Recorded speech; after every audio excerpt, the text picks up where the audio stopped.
Welcome to Online WHS Tutorials. In this tutorial, you'll learn how to use one of the major features inside the system, the checklist builder. The checklist builder is a unique feature. You can add a checklist by selecting Add New Checklist. It's a unique feature because it links to literally every other register inside the system to show compliance. You can relate an item to every site by selecting the global site, or you can relate the checklist to an individual site. If I open this field up, it will relate it the same checklist to every single site no matter what. And also you'll see by opening up the machine field, it'll actually relate it to this checklist to every single machine at every single site. Or if I close that, it'll just be the machines at that site. You must make sure to select at least one machine. You can relate it to an activity. It's a good idea when building and creating checklists. You can actually build a checklist relating to your safe work methods or safe procedures. So it's a kind of check sheet for your safe work method statements. The beauty about relating it to all these different categories just here is when the checklist is actually completed, it will not only save it in the checklist log, but it will also save it to every single item that you've actually related it to's log. Seeing that the checklist builder relates to all these other registers inside the system, it's a really good idea to go to those other registers before building a certain checklist. For an example, let's just say we're going to build a checklist for working at heights. I'm going to leave this field open because I might use this machine at most sites. I'm going to select the machine, but again I'm going to open that field because I've got other scissor lifts. You could actually do a hazard risk assessment on this, and if you did, it'll actually pick up all your different hazards inside here. But a great idea is actually for you to go to the compliance register and upload all your compliances. So now I'm actually building this checklist for this activity relating to this machine, relating to this compliance. And you can do the same thing for your policy. So you can actually come here, or whatever it may be, you might have a working at heights policy. So this is picking up all those other registers, so it is a good idea to previously go to those registers and enter data in there before building your checklists. But if you do leave both these fields open here, which is probably the main time you would actually do that, you'll find that it'll be linked to every single machine on every single site. So then you can actually start building your checklist. So you'll see this field here. It's a good idea to actually put the name of the checklist in there again as the checklist item number 1.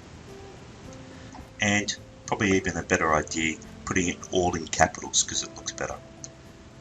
So you can actually make an item either a heading, a question or text, but usually your first item would be a heading. Then you can start entering your checklist items in from probably those manuals or whatever it may be, or documentation you might already have. You can relate it to it as a question or a text field.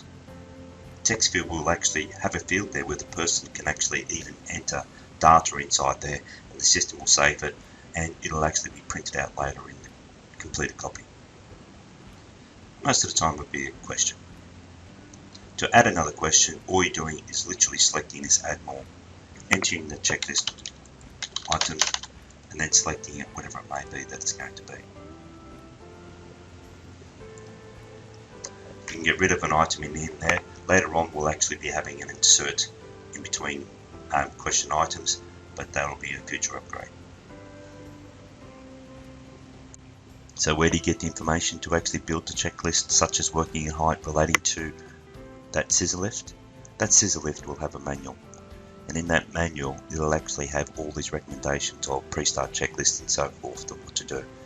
So it's a great idea to actually identify in that manual and build those checklists relating to that item. So if it was just relating to one individual item, you might even have that field closed. But if it's something that's generic, you'd have it open. And you can just build your checklist.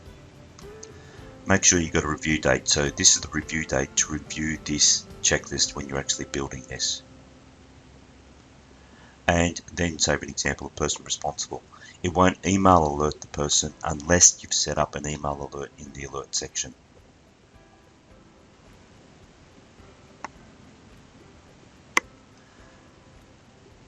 This is a good field. Do you want to be notified that this checklist has been completed? That means every single time that this checklist has been completed, it will email alert the person that you've selected. Do you want to be notified that this checklist has not been completed if you've assigned it via the to-do builder? That means if I actually come up here to the to-do builder, I can assign this checklist to be done daily, weekly, monthly, 6 monthly, 12 monthly. So if you do that, then if this person didn't do it, it'll actually email alert you to say they haven't completed it. Do you want to make this checklist public? Public means is that when we actually complete building this checklist, it will create a QR code. If you scan that QR code, it will actually open up this checklist on your mobile phone. You will not even have to enter a username or password. But you don't have to make it public, but it's probably a good idea to leave it as public because it's just ease of use for the end user. Do you want your employee list on the form so they can select their name? And then if they do, it'll actually save it in the employee's history as a checklist completed. Now, if it's only your employees, the answer would be yes, so therefore it would save that checklist not only into all these fields, but also automatically into the employee's history checklists. And no, if that means if the general public can actually scan this QR code, well, the answer is that you don't want your employee list on there for privacy reasons, so select no. And yes, you want a signature box, and then just select update. The system has now put that checklist inside the register. Person can come through here on the computer and just undertake whatever it may be they need to do. If you select no, it actually brings up an action, a hazard, or maintenance request.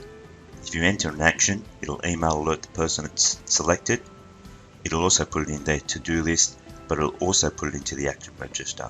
And the same for hazard. It'll email alert the person, it'll actually put it in their to-do list, but it'll also put it in the hazard register, and again for maintenance, the same process.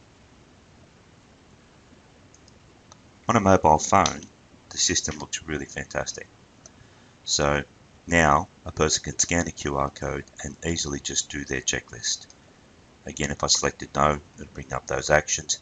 But if you actually select this choose file, it'll take you to your phone's camera and you can take a photo and insert the photo straight into the checklist. Person can come along then, sign on screen, and you can add as many signatures as you wish. Submit. What that has done is not only just put it into the incident register, email alerted the person who needed to be notified, but I've actually come here to the log. It's automatically put it here with the time and date of the person, and as a PDF I can download to show compliance. I can even export this checklist into the fields to even see what they answered right or wrong. But it's created a QR code. I can print that QR code. It'll even have the name of the checklist on that QR code. If you scan that QR code, it would actually bring up that checklist on your mobile phone, and you don't even have to enter a username or password. But we related that checklist to a variety of sections. So if we actually go to the compliance register and look, save an example of working at heights, and looked at show checklists, there's the checklist saved there. If we actually save an example, go to the plant equipment section, and if we actually go to the scissor lift, it's got all the information of the scissor lift, but if I actually come down and show checklist, it's highlighted in that there to show that you've actually done either a pre-start checklist or whatever it may be. And if I go to the policy, and if I save an example, go to the policy, and it's completed here. So as I mentioned, when you're actually building a checklist inside here, it's a good idea to go to these other registers first and put all the information into there.